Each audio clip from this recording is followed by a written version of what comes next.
welcome to LOA Today. I'm Walt Thiessen. With me today are life coaches Cindy Chavez and Jackie Gates. This is your daily dose of happy. We are so happy you decided to join us today. And we can count that as one more experiment that did not work because we just tried to start. Every time that we start this show with Jackie and Cindy, Jackie for some reason gets knocked off or the screen goes funky, so she has to log in again. And before, I've always gone through a process where I bring us all off screen, kind of like, you know, everybody's off stage and then you open the curtain, that kind of thing. So I didn't do that this time, and she still got knocked off. So, well, okay. So now we found one more way that it doesn't work. So yeah, it's so weird because it tells me that I'm live and everybody can see me, and it's go, but I can't hear or see anybody. It's very sad. Wow. So fun. Yay, technology. Like an instrument flying. You know, it's like we're complaining about the fact that 3 people in 3 different cities can't be seen at the same time. It's like, oh dear, we have such problems. Seriously. My husband and I were talking right before the show today because he had ordered something from somewhere online, and he said, oh, it'll be here tomorrow.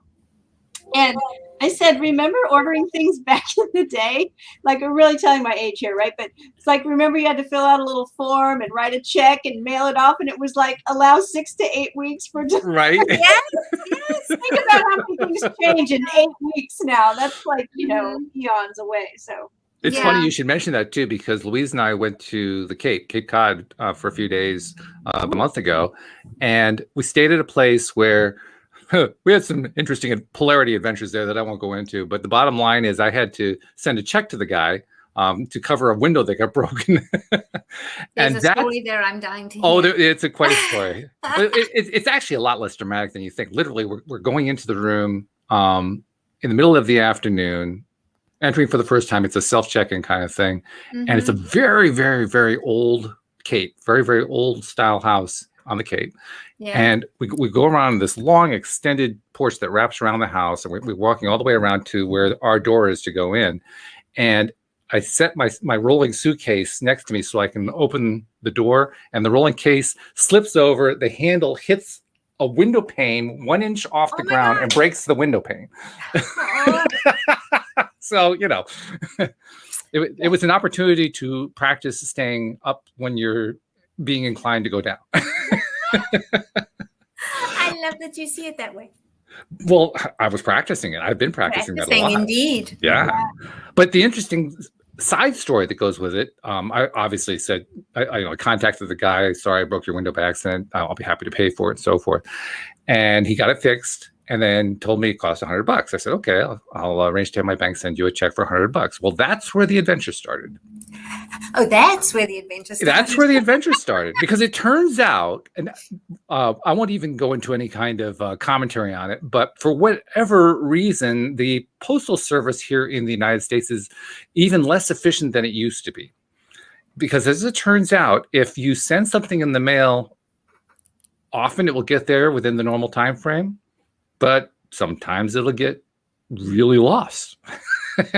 And this check was one of them. So I sent that check on August 2nd. It still hasn't arrived. Oh. We're on the 25th. So 23 days later, it still hasn't arrived. But there was a second check I had to send. That one arrived a week, even though I sent it a week later. Wow. You know? It's one of those weird things. Yeah. Uh-huh. Yeah. So, you know, it's just more opportunity to practice polarity. And what do you do when you want to go down the spiral? Oh, you come back up the spiral. It's no big deal. Yes, you do. Absolutely. No, nothing important happening here. Don't worry about it. No, just life. It's just life. It's stuff that happened. No big deal. And that actually ties into what we talked about for a topic today, because you guys brought up, what do you do as the seasons are changing, particularly in regard to running a business, but really it has to do with anything in life. And the initial idea you guys shared with me is, well, you don't worry about stuff, you don't plan, you don't try to figure stuff out, you just plow right ahead, which is exactly what I was just doing. I just plowed right ahead. The heck with it. Okay, the check hasn't arrived. Well, it'll show up at some point. Don't worry about it. Well, we do plan a little bit. Yeah, we do plan, but we plan within a season. So, for example, you know, and a season can be a week, but it's just like, okay, so this next 3 months I'm going to focus on this thing in our business or my business or something like, okay, so I will give you a legit example. About what, 5 months ago, I was in the season of becoming discoverable. I decided I was studying with a woman called Danny Gardner, who talks about discoverability. And this is the idea of people being able to find you. Okay. And so I was playing with that, various things that I hadn't tried before, and what do you know? I get an invitation to come and do a guest spot on a podcast that I've been doing for years, right? And then it turns into the co-hosting thing, and then that got me another one with Andrew Kaplan, and it got so there's this sort of flow that happens when you step into the stream, literally. So it's a case of that season of discoverability, and that was my focus. I had no idea the how. I just wanted more people to be able to find me, and so I was opening those doors. You can imagine, like, in the Alice in Wonderland story, when she gets down the bottom of the rabbit hole, she's got all these doors to try. Right. That's her job, is to just like open the door and see, okay, do we want to go down here a little bit? Because the worst thing we can do is sit our butts down and say, I don't know which door to choose. Yes. Right. And which we're all very good at, by the way. Yeah, because that's what our brain says. Our human brain says, do not risk opening those doors. Have you seen the horror movies? No. Yeah, it's like Freddie is behind one of those doors. It's a guarantee. It's the idea of, what if I pick the wrong one? Oh, yes. Wow. What if I find them halfway down the path and really be sure? Yeah. Yeah. So that's what we're talking about, is that I think it works for law of attraction wonderfully. It doesn't have to be for business. It's that you're giving yourself a container. And I just realized today, in talking about this, that what my coaching containers with people generally are. 3 months. It's a season. Oh, okay. And then we decide, are we going to keep going, or have we accomplished what we need to accomplish? So, anything that I recognize this in a session today with someone where they were really hesitant to answer a question because they weren't sure about, the right answer, the right choice. Yeah. And I said, there's no right choice. Like, you'll know if it's the right choice if it feels good and it all starts working out. So give yourself a container of time. And 3 months, I think, is such a nice amount of time for 2 reasons right off the top of my head. One, we can move with the changing of the seasons. I live somewhere where we don't have those real true changing of seasons, but you and Jackie both have like full 4 seasons, right? And sometimes, so there's that natural rhythm of that. But then the other thing is that 3 months is a short enough time to where you're not beating yourself to be committed to something if it's not great, right? Like, sometimes we don't want to stick it out. Sometimes we need to be committed for a little while for something to work. Sometimes there's some rough spots. Sometimes we have to do something badly long enough to do it well.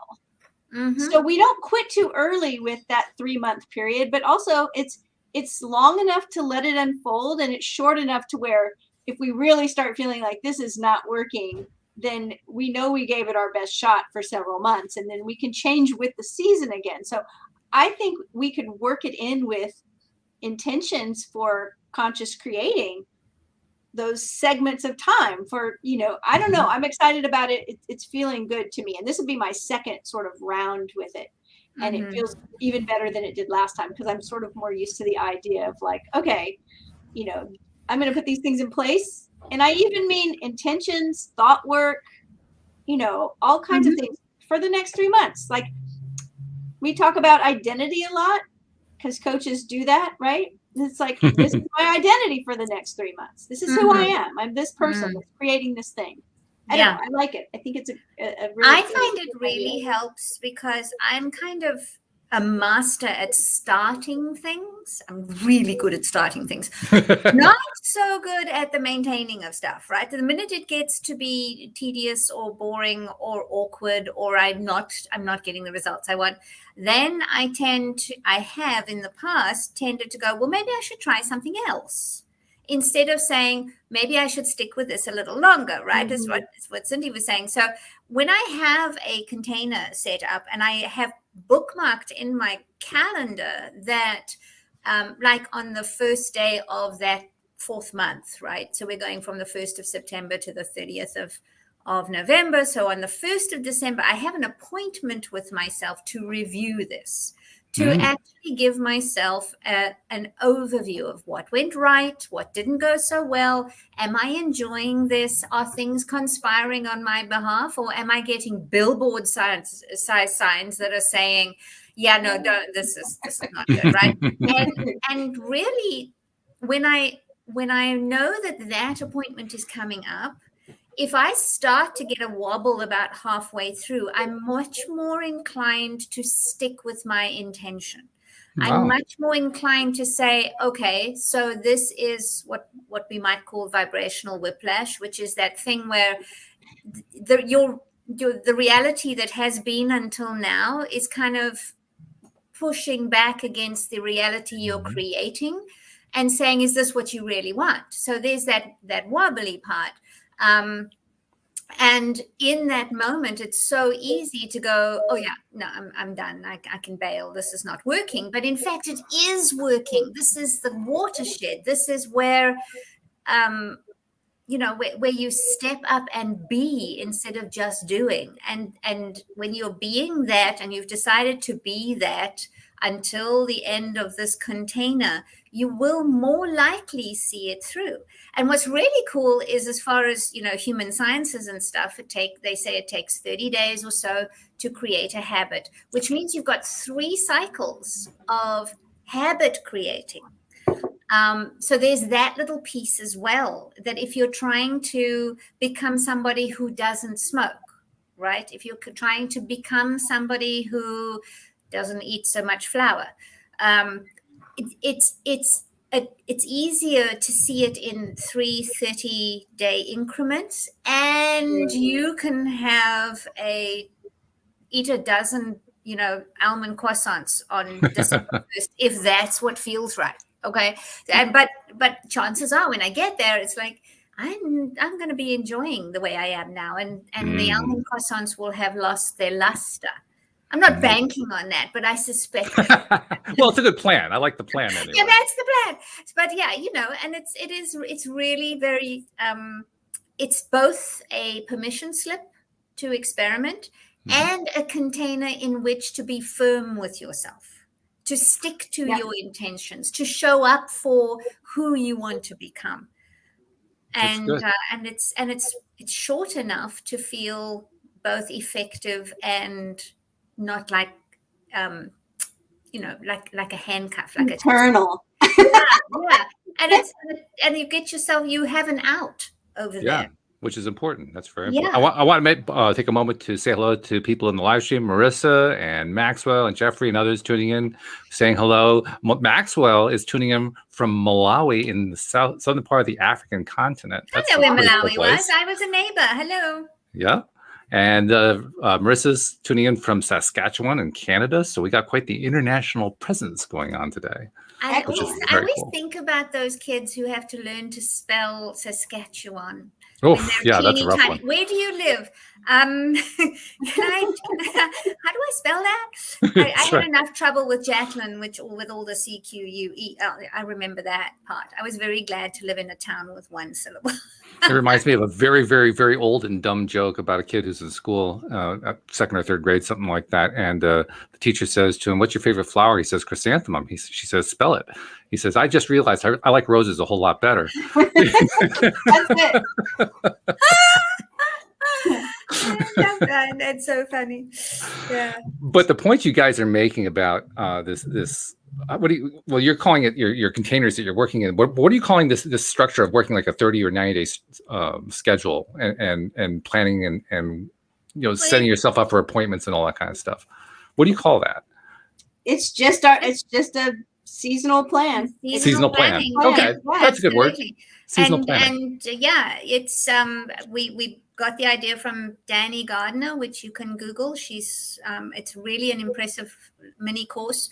But it's something we have been doing for a while. We were doing 90-day. I mean, we've been coaching in 90-day containers. It's just the seasonal plan, the tag, the seasonal thing is something we got from her. But 90 days is perfect. And you can start your 90 days at any time. You don't have to wait for an actual bona fide season like spring or autumn or whatever. Which is just as well here in Connecticut. I mean, yes, Cindy, we do have 4 full seasons, but spring lasts 2 weeks. So, you know, it's not like it's Our summer is 10 days. Yeah. There too. Spring lasts 2 weeks.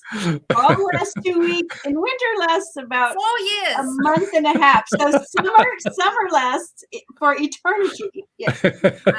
We need to swap places. I need somewhere where it's eternal summers. You know, we don't need to swap. I can't live where it's cold, so you just need to come here. It's so funny that just a side note, Cindy and I have been friends for probably 5 or 6 years now, and we have never met in person. Isn't that wild? I mean, so many friendships have been made online. Cindy and I have been doing the show for almost that long, about 4 or 5 years, something like that. We never met. I have only met one of my co-hosts in person. Oh, wow. And that's Alex King, because she lives in Massachusetts, which is sort of right next door. I've never met any of the others. I have met 2 listeners, which was really cool. 2 people who lived in the area who are listeners. One of them is actually our real estate agent, which is really, really cool. But yeah, for the most part, all these friendships are just virtual. Well, I started getting very serious about, okay, we are going to meet. Yes. As soon as we started making a plan, then the pandemic happened. And I moved up to the other end of the country, because at one point we were like one state across from each other, and now it's like, oh, okay. But you guys got to work on this.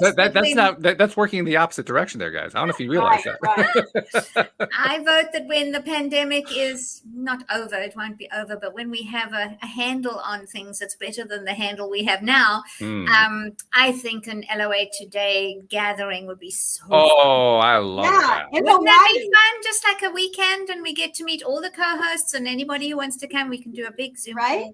I think where do you want to do this, Jackie? Hawaii, Costa Rica? I was thinking stateside, but well, Hawaii is in the States, sort of. You know, I mean, it's part of the country. You know, Hawaii. So I have an American passport now, so I can. Thank John. Virgin Islands is a U.S. territory. Yeah. Yes. Yep, this is very true. Very true. So yeah, we'll figure that one out. That's going to be good to do. I love that idea. I think it'd be so fun. Yeah. I think it'd be fabulous. I think the thing I love most is meeting listeners. I really love meeting listeners. I've gotten that partly through having listeners become co-hosts, because I now have 4 who have become co-hosts. The most recent ones being Bridget and Janine, who are now doing the Tuesday shows with me. And it's fabulous. Oh, so cool. Because you get to put a face or faces to the people who are reacting well to what you're talking about. And, yes. Oh boy. It is so good. It's the ultimate feedback. It really is. And it feels really, really good. But anyway, I want to get back to what you guys are talking about, this idea of the seasonal planning or seasonal, what did you call it? I can't remember what you called it. But it's a great approach, and it makes me realize it's something I can actually incorporate right now in something I'm doing.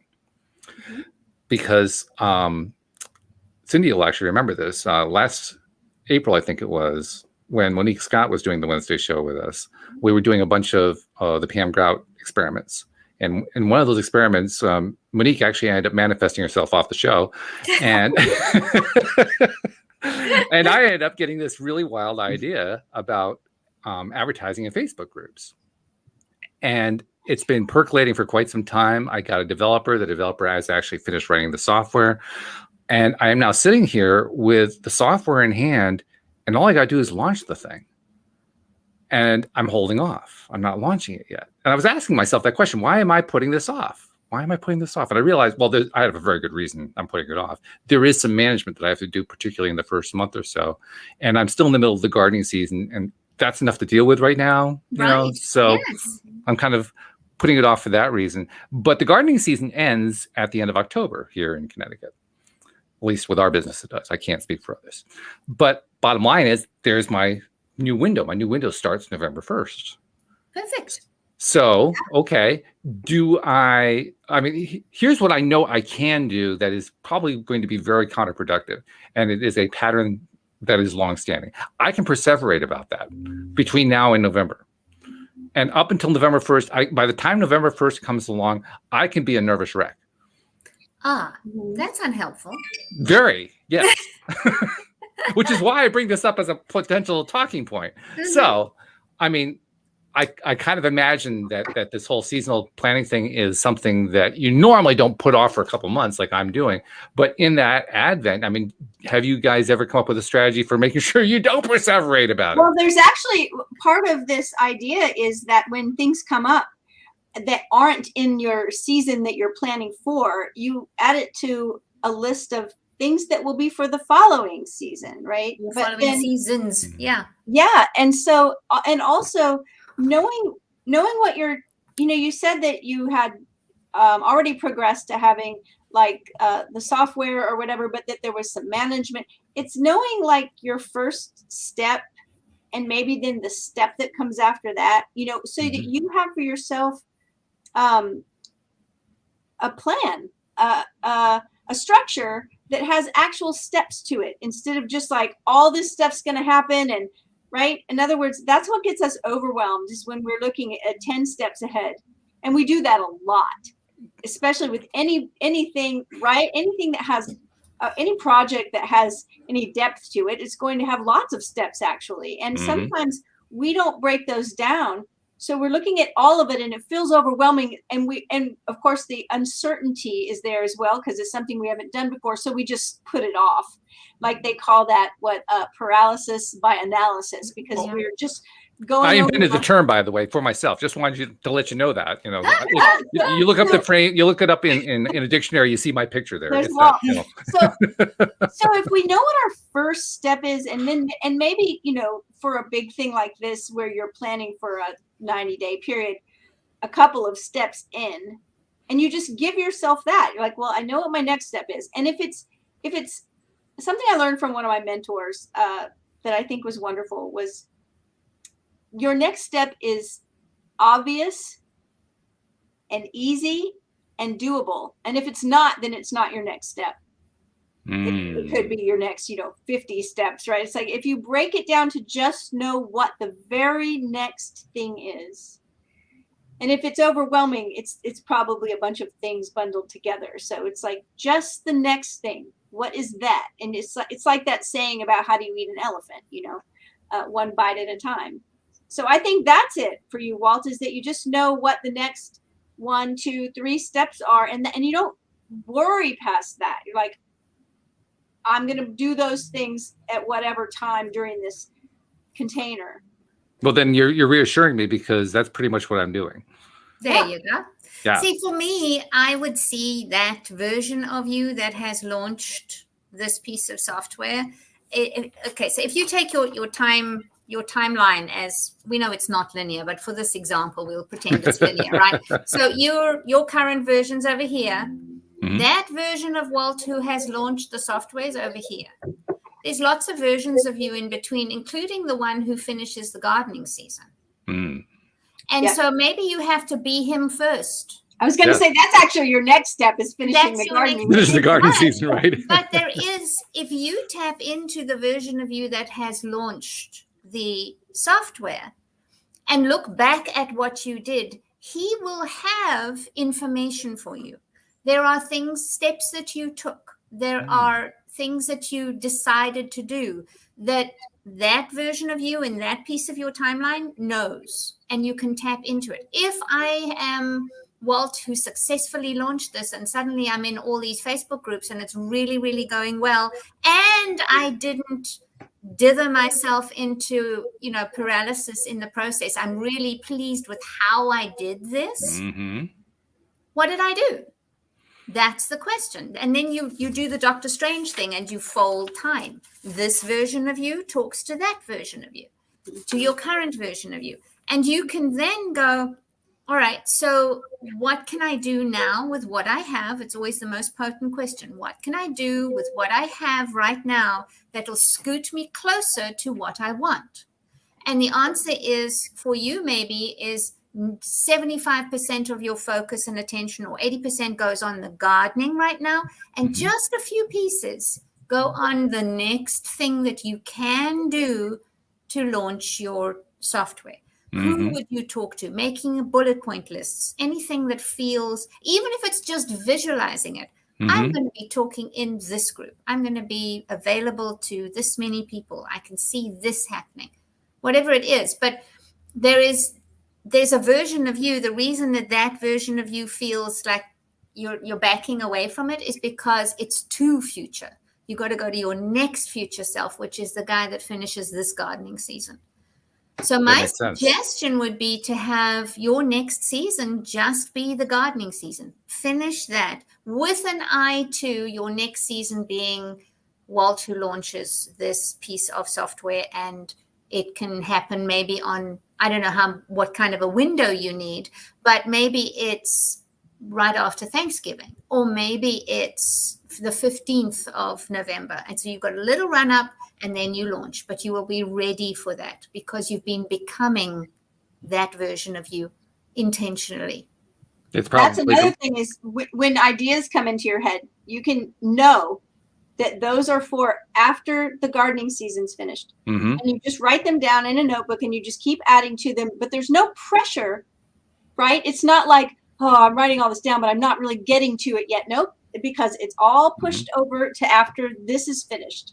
And when you have when you have a date in your calendar to review that list, your ideas don't get lost.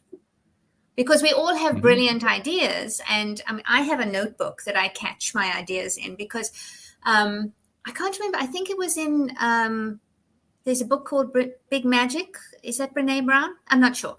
No, that's Elizabeth Gilbert. Elizabeth Gilbert, right. And she talks about how an idea goes around waiting for somebody to it's like an energy, and it goes, will you bring me to life? Will you bring me to life? And so if an idea shows up, I like to honor it. I also think it's a future version of me going, hello, here's a piece of info for you.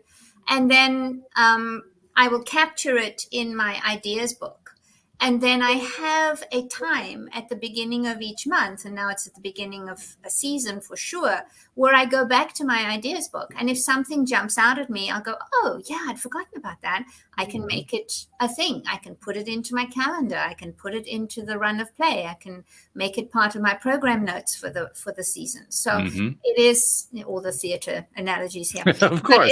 But it is this idea that when you capture ideas, people who are wildly creative and want to become more so are very nervous about losing an idea. When you capture it and give it some attention and give it a timeline that you'll revisit, it frees you up. You don't have to hold it in your head and you don't have to fret about it. It's funny. I don't have that fear for some reason. I have plenty of fears, but that's not one of them.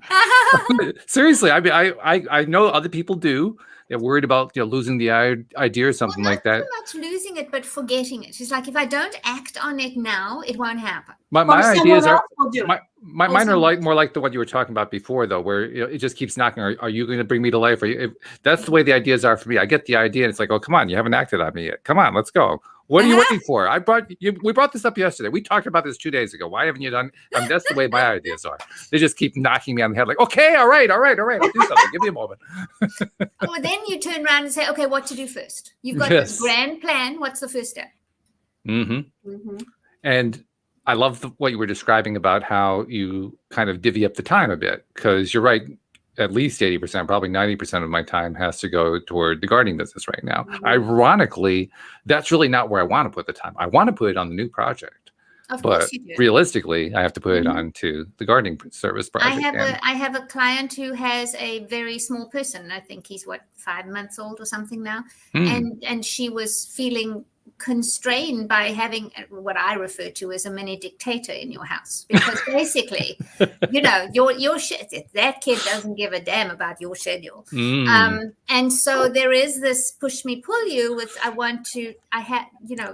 this is the person who needs me the most right now, but I've got my business and I've got this thing I want to do and I wanted to paint and I wanted, and so when you see it as a season, it feels like a relief. It's like, okay, for this season, I am 99% mom, or I am coping with homeschooling my kid, or, it's really intense at work, but it's this season. And when you look at it like that, I'm going to devote being somebody who navigates this with aplomb and grace and gumption, then you can see it. It doesn't feel eternal. Your brain will try and make it eternal, but it's not, because it's so easy for your brain to say, oh, you're never going to get to that idea. So your ideas keep knocking. And you said, listen, we have a date at this time at the end of gardening season. Now, which makes sense. It makes a lot of sense. Sit yourself down and be quiet until then.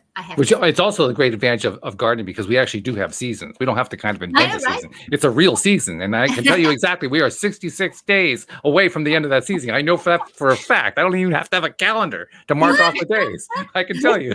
This reminds me of one of my very best friends. She and her husband, they remodel houses and sell them and buy another one and do it again. And they remodel them while they're living in them.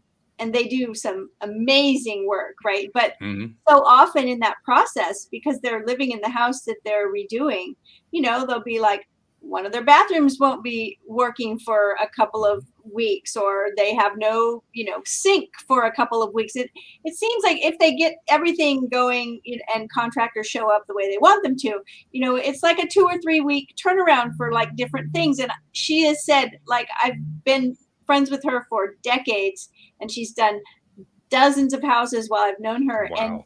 And the way she gets through it, being without a sink, being without a washer and dryer, she says, oh, I can do anything for 2 weeks. It's just 2 weeks. And so when Jackie was talking about I was thinking about her. I was like, I can do anything for 2 weeks or 2 months or 1 season, right? It's like, I can do it. And it's so doable when you know that even though you're doing something you're not used to, you're doing a new thing, it feels awkward or weird because it's not your normal habit.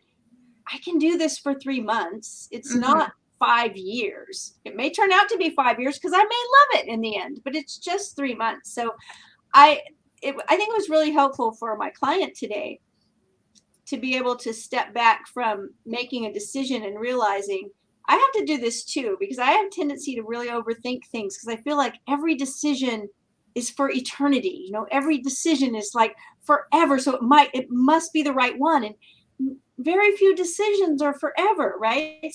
It's like, I tell myself all the time, it's like this. If somebody said to me one time, if you manifest something you don't like, just give it back. Yes. Right. So I know it's not always that easy, but I do tell myself but it's a great idea. Yeah, because, we can change our mind. I mean, if our thought processes are what we're creating with, certainly we have to be able to change them if we want to change them. So, so this container is really nice for that, because it's I was also realizing that there was an LOA concept that I've been using in this seasonal approach, because like I said, I can tell you exactly how many days are left in the gardening season. And I'm actually finding myself reminding myself to use the Neville Goddard technique of what you want to manifest something. You assume the feeling of the wish fulfilled. I assume the feeling of October 31st. There you go. Yes. Yeah, exactly. Thank God. I don't have to do the books anymore. I don't have to do the scheduling anymore. Yes, I love that feeling. I don't have to reach for that one either. I know where that one is. Do you have a celebration planned? And a final night party? We don't actually do that. We should consider doing that. You should do that. Yeah. It needs a bookmark. I think Louise actually tried to do that one year, but the gardeners were so tired they said, I just want to go home. No, not necessarily with the gardeners, just you and Louise. Just for us? Well, yeah. Well, And actually, we do that now that I think about it. Yes, if it's just for us, Louise and I will go out to dinner or something. Yeah, we'll celebrate the end of the season. Yeah, we do that.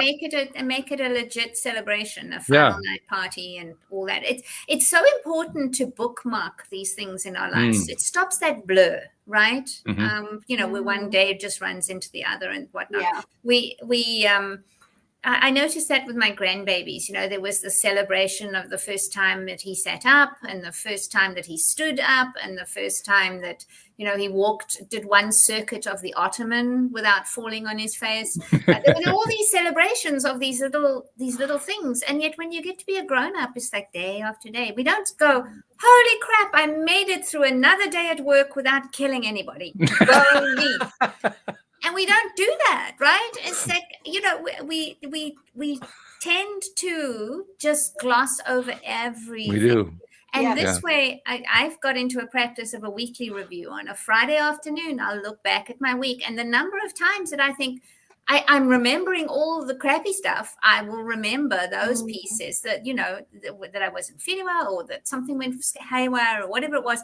And then I've completely forgotten this amazing thing that my client said, or this new thing that I started and whatnot. It's like I was chatting to Cindy yesterday, and I just happened to mention that I sold out my first group program. Congratulations. And it was, thank you. And it was just so easy. I just sent along a Word document and a quick thing. And it's just like, would you like to join? And they all did. It was wonderful. And I hadn't given myself that bookmark, that celebration, right? I didn't even know about it. I didn't know. I was like, what? Wait, say that again? Are you kidding me? Tonight?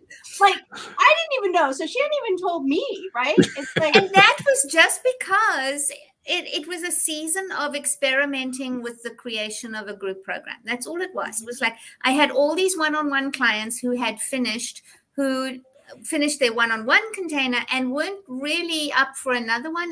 Didn't feel like the season, but they didn't want to not talk to me in one of my clients' words. And so I thought, well, we can do this thing together, and we'll have an ensemble cast, and we can see how that works. And two of them went, yes, okay, take my money. And then I just did the rest, and it was so easy. And because it was easy, I didn't celebrate it. That was an interesting thing. I see what you mean. And I think that when we do these seasonal things, and we make a point of reviewing the past 3 months, the past season, and then moving that forward into the next season, like Walt, when you do your dinner with Louise, the thing you need to do is like, well, I'm sure you do this already, but what went really well this season? What did we try that worked so well? Yeah. What did we try that we're never doing again?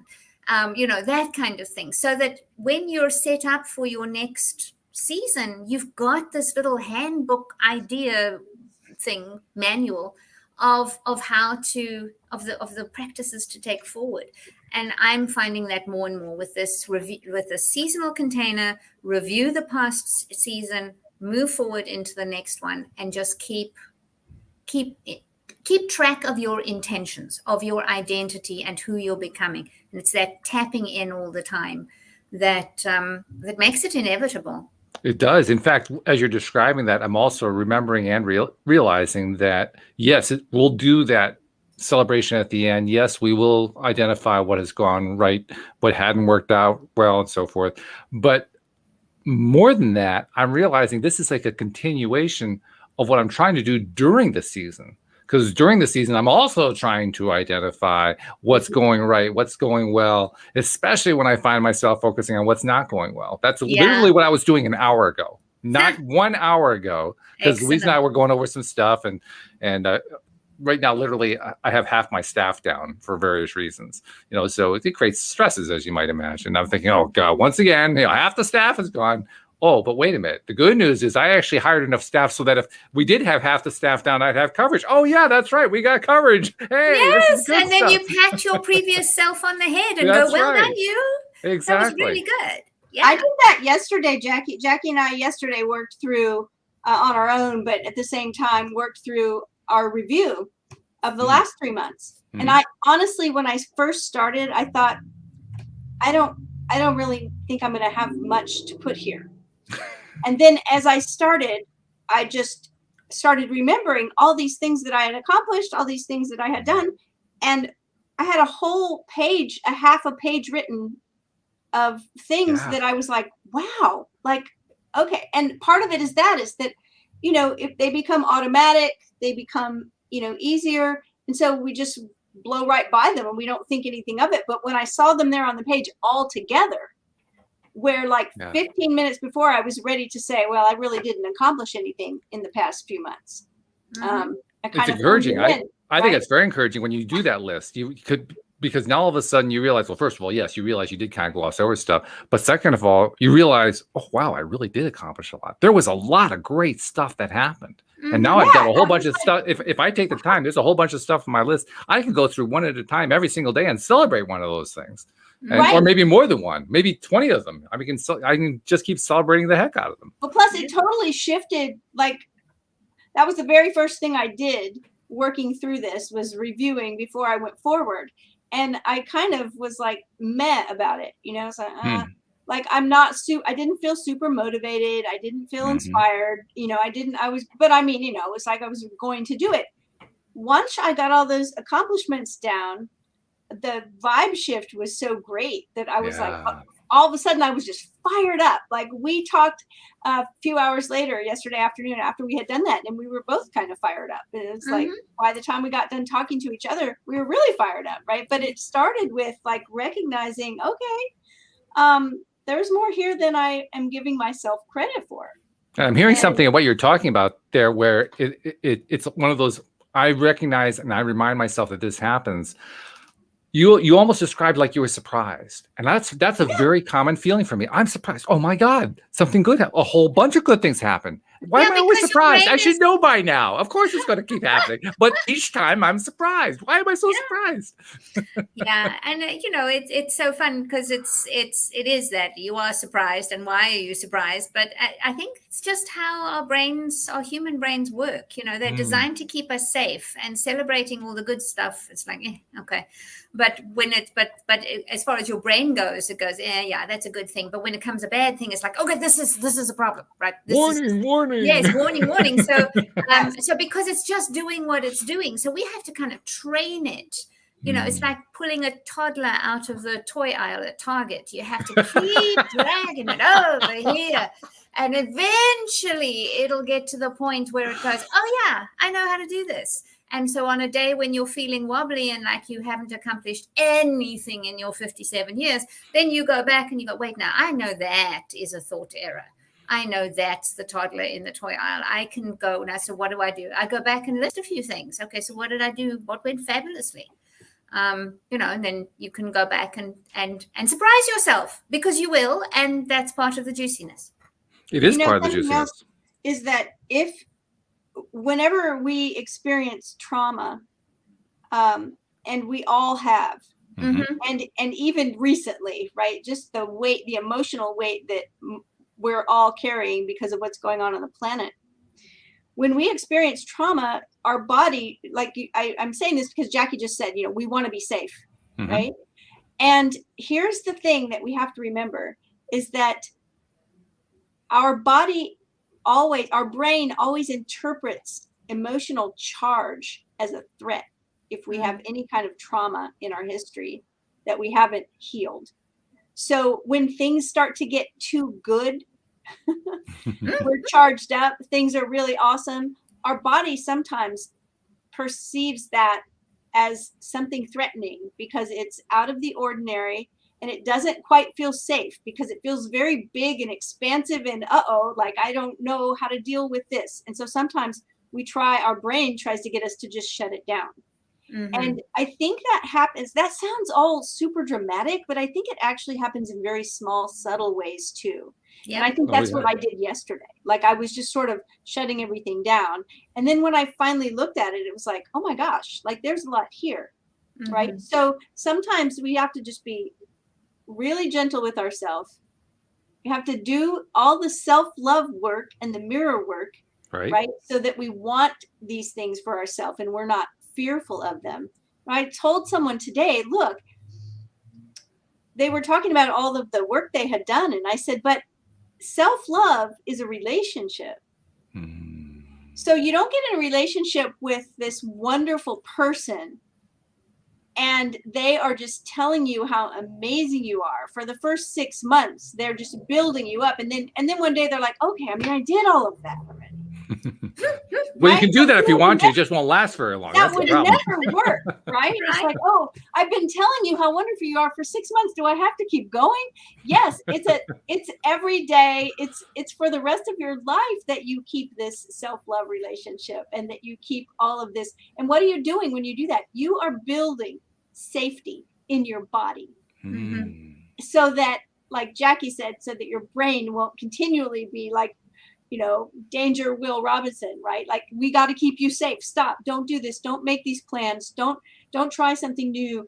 No, you will build safety with yourself into your physical being. And then you'll be able to make these plans and do these new things and bring new things into your life that you want. You won't be so fearful because that reptile brain is scared of everything. Yes, especially change, even if the change is good. Oh, yeah. And the thing is that you're not going to not have the wobbles. I think that's really important. I talk a lot about future self and the Disney effect that a lot of people have on their future self. My future self, somebody will say, is, exactly at their goal weight. They've got $1 million in the bank and they don't have whatever this thing is, right? So I had a client who had ADHD. And she goes, oh yeah, I said, your fantasy self, your future self sounds like she doesn't have ADHD, and that's Disney. That's not going to happen. What if your future self has everything you want and she's still navigating ADHD? What about that? How does that change things? And so it's not that you don't ever get the wobbles. It's not that you don't ever have the danger, Will Robinson. Your brain is designed to do that. It's always going to do that. But what you do in this self-sufficiency practice and the container of 90 days to be and explore this experiment of being somebody different is that you can come out of the danger. You turn the alarm off sooner.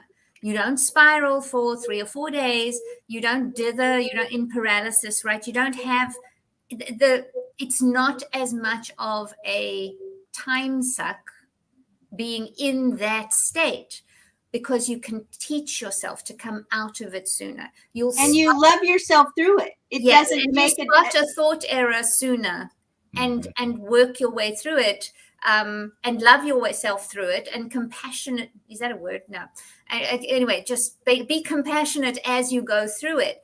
And it's the same as however many times you have to get the flashlight and check that there's not actually a monster under the bed, right? You have to do that. It's not there, but your brain is saying, yes, it is. And you're going to go and check, and then but you do that shorter and shorter. And so it's not that you will never feel, you may never sail gracefully into a new adventure, for example. You may always have the wobbles. I will tell you that Henry Fonda, the actor, when he was doing On Golden Pond at like 70 something, he was still throwing up with nerves backstage. Yeah. After that career, he's still so terrified of the audience, of he's doubting everything. If somebody can be doing that for that long, imagine if that stage fright had stopped him in his first show. Right. Imagine that. Imagine if he hadn't gone, you know what, I can get through this. I won't, he used to say, I won't believe this thought about me when we get to the finale. And that's true, because by the time he gets to the finale, everybody's on their feet and screaming and throwing Oscars at him and stuff, right? So, it is this, Tony's, but it is this idea that... Well, he got Oscars too. He did. But it's this idea that you will still, and you can expect your brain to throw a wobbly. It's the practice that you do beforehand, the beingness that you embody as you're doing it, that allows the wobble to be temporary instead of grinding your life to a halt. And the other thing is that those wobbles won't be looked at as that there's something wrong with you. No. Right? Like so many times people practicing LOA and, they don't get what they are trying to get. They don't manifest the love of their life or the money or whatever it is they're going for. And when it doesn't manifest right away, part of them thinks it's because there's something wrong with them. right? It's shame. And shame is the magic killer. So yes, you still may have ADHD. Yes, you still may get stage fright. Yes, you still may have wobbles, like Jackie says, about certain things, but you don't define that as there's something wrong with me, right? It's just part of the process, and you learn how to navigate it, and you learn how to manage it maybe in a different way. And who knows, maybe you'll end up authoring a book about how you've managed it, and that'll make you $1 million. Yeah. So I think that's part of it. It's that not thinking that the reason why, because I tell you, so many people that I have coached could say this when we started working. The reason why I don't have fill in the blank, there must be something wrong with me. And people even say this, right? People say, what is wrong with me that I don't have whatever? And I'm probably saying at least once a week to somebody, there's nothing wrong with you. There is nothing wrong with you. This is part of your journey. It's part of your process. We're going to figure it out. And so I think that's the part, is recognizing that, yes, you know, your future self may still be dealing with some of the things that your present self is dealing with, but she'll probably deal with them in a different way. And they're not going to stop her from accomplishing what she's wanting to accomplish. So I'll leave you with one really fun question. When you have the wobbles, check in whether this is a speed wobble or a flat tire. I love that so much. Because it could well be a speed wobble. It could be the fact that everything you asked for is suddenly showing up and you're going, oh my God, yes, this is, help. Or maybe it's a flat tire and you actually need to stop and breathe a minute and put the kickstand up and recover and see what's happening. But if you check in with what the wobble is, what the danger feels like, why is your brain worrying about this change, then you can comfort yourself through it. You can navigate you can give your brain evidence. It's just looking for evidence. It's looking for all the wrong evidence at that moment, but you give it other evidence, and and then you'll be back on your bike. Now, I want to bring in another concept that you guys kind of cued in my mind here indirectly, but it was something I thought about way back toward the beginning of this conversation when you were talking about planning out your 60, 90-day period and limiting it to that chunk and what's going to happen, all that kind of stuff. You mentioned paralysis by analysis, which is something I am world champion at. One of the things I've learned about paralysis by analysis is that the analyzer who's engaged in that self-defeating activity is really good at endlessly planning. There is no limit to how much planning that goes on. It goes on forever. It'll surpass the 30-day period. It'll go on for years and years and years. And what I ultimately ended up learning to do, often with the help of Joel Elston, because this is when I was really working through it, I ended up learning how to just go with whatever the next thing was that just came to me without a plan, which is scary as hell when you're so used to being the planner. So I wanted to kind of get you guys to touch on that point a little bit. That's your future self. That's an identity. I think that when we talk about, I got guidance or whatever, I think that's a version of you waiting to become embodied. And they don't give you everything. They expect you to just jump. Which kind of makes sense. I mean, because you told your story, a week or two ago about how you actually got to experience being your future self in the hotel room, which was like a fabulous story. I love that. That's the first clean story I ever heard like that, where you just have the whole thing filled in beginning to end. But I mean, if as the future self, how could you possibly have explained everything? You can't. It's just not. No. There's no way to do it. And it comes down to, will you trust yourself? Will you trust yourself to be able to go with what feels right, and then trust yourself to change your mind if you need to? That's the other part, right? Because then like Cindy said, we were talking about, you think it's eternal. It's not. It's just an idea. We can move forward now in this and be this now, and then be something else later.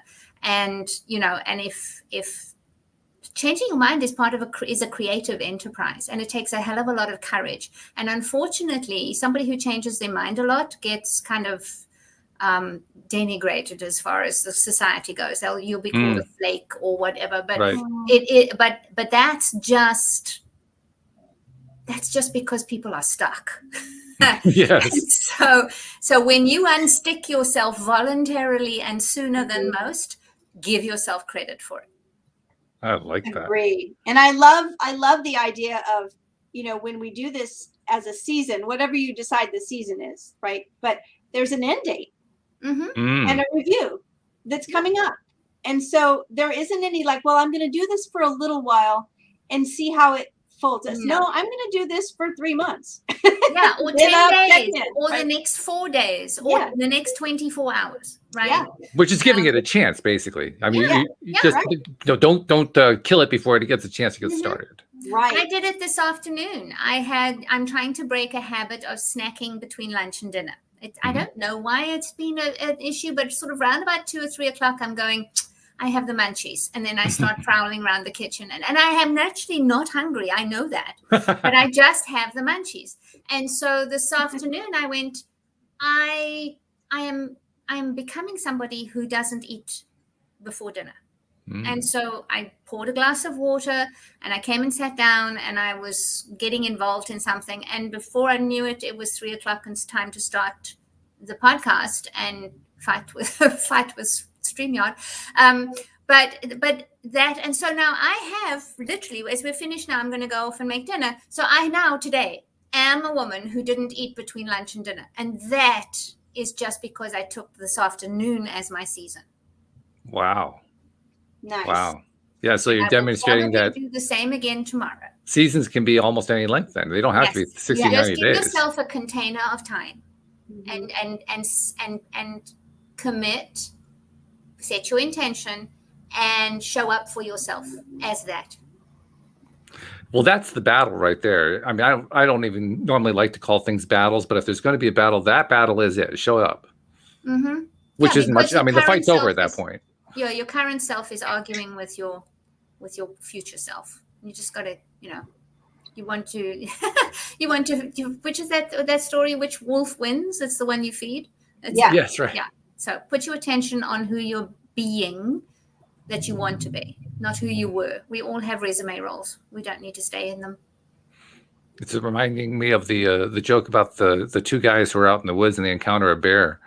And one of them gets out his backpack and starts putting on his sneakers. The other guy says, "What are you doing?" He says, "I'm getting on the sneakers so I can get out of here." He says, "You can't outrun a bear." He says, "I don't have to outrun a bear. I just have to outrun you."